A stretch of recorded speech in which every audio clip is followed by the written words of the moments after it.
তিনটে ভাবে প্রত্যেকটা দিন ঘুম থেকে উঠে প্রথমেই তোমার যেটা করা দরকার সেটা হচ্ছে তোমাকে প্রথমে একটা এই যে গুরু শক্তি বলো বা একটা ঈশ্বরীয় শক্তিতে সমস্ত কিছুই চতুর্দিকে ভরে আছে সেটা তুমি দেখতে পাচ্ছ না। তার জন্য প্রথমেই তোমার অতীতের, বর্তমানের আর ভবিষ্যতের মানে কালের যে তিনটে প্রভাব, অতীত, বর্তমান এবং ভবিষ্যৎ, এই তিনটে জায়গায় তোমাকে কিন্তু কি আনতে হবে, একটা অ্যাওয়েকেনিং আনতে হবে, একটা অ্যাওয়ারনেস আনতে হবে। এটা কীভাবে আনবো?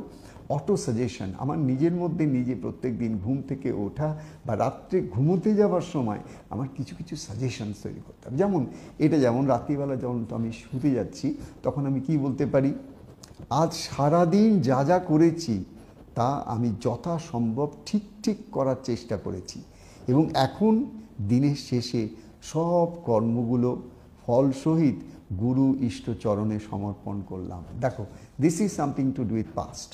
মানে আজকে সারাদিন আমি নিজেকে তৈরি করছি, এবার নিজের মনটাকে আমি তৈরি করছি। কীভাবে তৈরি করছি? আমি সারাদিন তো কত রকম কাজকর্ম করেছি, এই সমস্ত কর্মগুলোকে আমি বলছি, এই সমস্ত কর্মগুলো আমি কিভাবে করেছি? To the best of my ability. I have done and I have discharged every duty to the best of my ability. And now I am just trying to evoke that sense of positivity in me that I have done everything to the best of my ability and now I offer all of its outcome. যা কিছু কর্ম তাতে একটা ফল সৃষ্টি হয়, এই সমস্ত কিছু আমি গুরুর চরণে অর্পণ করলাম। তাহলে কি হলো? আমার কাছে কোনো কর্মফল আর থাকলো না, আমি সব গুরুকে দিয়ে দিলাম, আমার ওই জায়গাটা পরিষ্কার হয়ে গেল। অর্থাৎ আমি কর্মফল সন্ন্যাস হয়ে গেল, মানে আমার আর কর্মের ফলের দিকে কোনো আকাঙ্ক্ষা থাকলো না। এটা একটা অদ্ভুত জিনিস, যেটা আমরা রাত্রিবেলা শোবার সময় আমাদের ব্রেনটাকে যদি আমরা একটুখানি নতুনভাবে রিঅগনাইজ করতে চাই যে কি আমি সারাদিন যা যা করছি, আমি আবার নিজের মনের মধ্যে বলছি আমি সমস্ত কিন্তু করেছি to the best of my ability. It's such a beautiful suggestion. তাতে করে তোমার কি হচ্ছে, আস্তে আস্তে ব্রেন শিখছে, কি শিখছে যে আমাকে সারাদিন যা যা কাজ করতে হবে সে সমস্ত কাজগুলোকে কিন্তু আমাকে অতি সযতনে, অতি সেবা ভাব নিয়ে, ঠিক ঠিক নিঃস্বার্থ ভাব নিয়ে আমায় কাজটা করতে হবে। করে কি করতে হবে?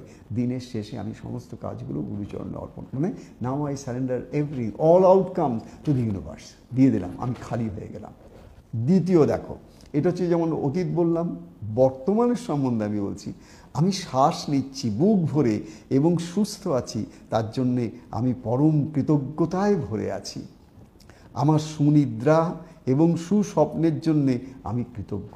প্রত্যেকটা দিনের শেষে যখন রাত্রিবেলা ঘুমোতে যাচ্ছ দেখো, তখন কিন্তু তুমি বর্তমানে কীভাবে নিজেকে কীভাবে তৈরি করছো। বর্তমানটা তোমার কাছে কি, জানি কি আমি সারাদিন তো এরকমভাবে কাটালাম, সমস্ত কর্মগুলো গুরুকে দিয়ে দিলাম, এটা অতীত হয়ে গেল। বর্তমানে আমি এই যে শ্বাস নিচ্ছি, এই যে আমার শ্বাস চলছে, এই শ্বাসটাকে আমি রিকগনাইজ করছি, এই প্রাণের যে খেলাটাকে রিকগনাইজ করছি। What a blessing this is, এটা আমাকে বাঁচিয়ে রেখেছে। এই যে বিছনায় আমি শুয়ে আছি, হোয়াট এ ব্লেসিংস যে এটা আমার কাছে আছে।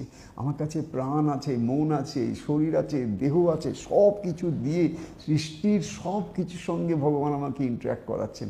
I am so grateful to God for everything that I have. Thank you God, thank you God, thank you God করে আমি রাত্রিবেলা শোবার সময় ভগবানের কাছে, গুরুর কাছে বলছি। আমার কৃতজ্ঞতার কোনো ভাষা নেই। আমার কালকের দিনটার জন্যও তুমি আমাকে আশীর্বাদ করছো আমাকে ঘুম পাড়াবার আগে। তৃতীয়, এবার দেখো লাস্ট অ্যান্ড ফাইনাল, ভবিষ্যতের জন্য তোমার সাজেশন কি?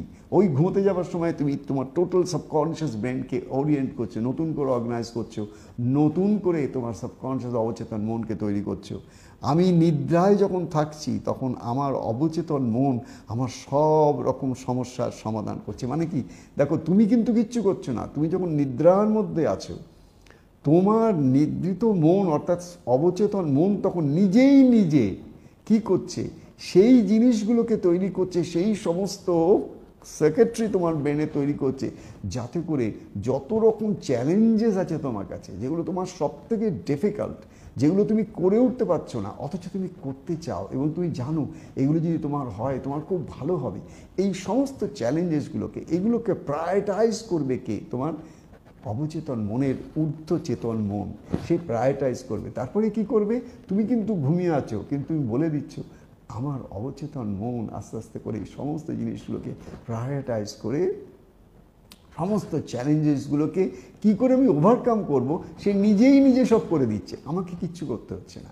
ঘুমের মধ্যে এই কাজগুলো চলছে, অবচেতন মনের এই কাজ চলছে, আমি ঘুমিয়ে আছি, অথচ আমার সমস্ত সমস্যাগুলো তার অবচেতন মন, অর্থাৎ ঈশ্বরীয় মন যেটা আমার, দিব্য চেতনার মন যে আমার, মহাশক্তির মন যে আমার, সে বর্তমানে কাজ করে। সেই বর্তমান কি করছে, আমার একটু একটু করে সমস্ত চ্যালেঞ্জগুলোকে পরিষ্কার করে আমাকে কিভাবে করছে, আমাকে তৈরি করছে কিসের জন্যে, যাতে আগামী দিন সকালে, এটা ভবিষ্যতের সাজেশন হচ্ছে, আগামী দিন সকালে আমি যখন ঘুম থেকে উঠবো তখন I am prepare to face the world. এই জগৎটাকে ফেস করার জন্য আমি তখন তৈরি। এইবার whatever challenges come in front of me, I find they are lesser in impact than yesterday, day before yesterday. মানে যেহেতু আমি প্রত্যেক দিন সকাল রাত্রিবেলা শোবার সময় I am reorienting my brain, তাতে কী হয়, জীবনের যে সমস্ত বাধা বিপত্তি এইগুলো একটু একটু করে তখন তোমার কাছে সহজ হতে থাকে। কেন, তুমি তোমার ব্রেনটাকে ট্রেনিং দিচ্ছ। যত ব্রেনকে ট্রেনিং দেবে তত তোমার মনের মধ্যে যে চিন্তা ভাবনাগুলো আসবে সেগুলো এরকম এলোপাথারি আসবে না, তখন ওগুলো অনেক অর্গানাইজড ওয়েতে আসবে। এবং তখন তুমি নিজেই এবার দেখবে কৃতজ্ঞতায় ভরে যাচ্ছ, আনন্দে থাকছো, তোমার মধ্যে একটা ক্ল্যারিটি আসছে, চিন্তা ভাবনার মধ্যে একটা সৌন্দর্য বোধ আসছে, তুমি সকলের সঙ্গে সুন্দর করে ব্যবহার করতে পারছো। কেউ তোমাকে প্রধান্বিত করার চেষ্টা করলেও তুমি অত সহজে কিছুতেই হচ্ছ না, তখন তোমার মধ্যে কম্প্যাশনটা বেড়ে গেছে, তোমার মধ্যে ভালোবাসাটা বেড়ে গেছে। এই অবস্থাটা একমাত্র ভেতরে গুরুই তোমাকে দান করতে পারে। তুমি নিজেকে যা দিচ্ছ সেইটাই আবার ঈশ্বর তোমাকে ফিরিয়ে দিচ্ছেন তোমার কাছে। যখন তার কাছে দাও তিনি তোমাকে প্রসাদ করে ফিরে দেন। গুরুদেবের কাছে প্রাণ ভরে খালি প্রার্থনা একটাই, যে আমাদের মধ্যে যেন গুরু শক্তি ঠিক ঠিক জাগে। যে শক্তির পারে আর কোনো শক্তি নেই, সেই গুরু শক্তি যেন ঠিক ঠিক জাগে। সেই গুরু শক্তি যেদিন জাগবে সেদিন আমার মনের কুয়াশা আপনার থেকে দূরীভূত হবে। যখন মনের কুয়াশা সরে যাবে তখন সূর্য, যিনি চিরকাল ছিলেন, আছেন, থাকবেন, অর্থাৎ জ্ঞান, অজ্ঞান নয়, জ্ঞান, জ্ঞান আপনার থেকেই সব প্রকাশ, নিজের থেকে নিজে সেলফ ইলিউমিন, নিজেই প্রকাশিত হবে। যখন সেই জ্ঞানের প্রকাশ হলো তখন গুরু একদম পূর্ণিমার চাঁদের মতন সব কিছু আলোকিত করে দেবে, স্নিগ্ধ আলো। কেন, এত কুলিং, এত সুন্দর তার স্নিগ্ধতা, এত তার মমতা, এত তার ভালোবাসা, সব কিছু নিয়ে গুরু শক্তি তোমার মধ্যে তখন তোমাকে কোলে করে রাখবেন। আর কোনো চিন্তা থাকবে না, দুঃখ থাকবে না, কষ্ট থাকবে না, সম্পূর্ণরূপে তুমি গুরুমুখী হয়ে গেলে। জয় বাবা লোকনাথ, জয় গুরুদেব, জয় ঠাকুর। আনন্দে থেকো, আনন্দে থেকো, আনন্দে থেকো।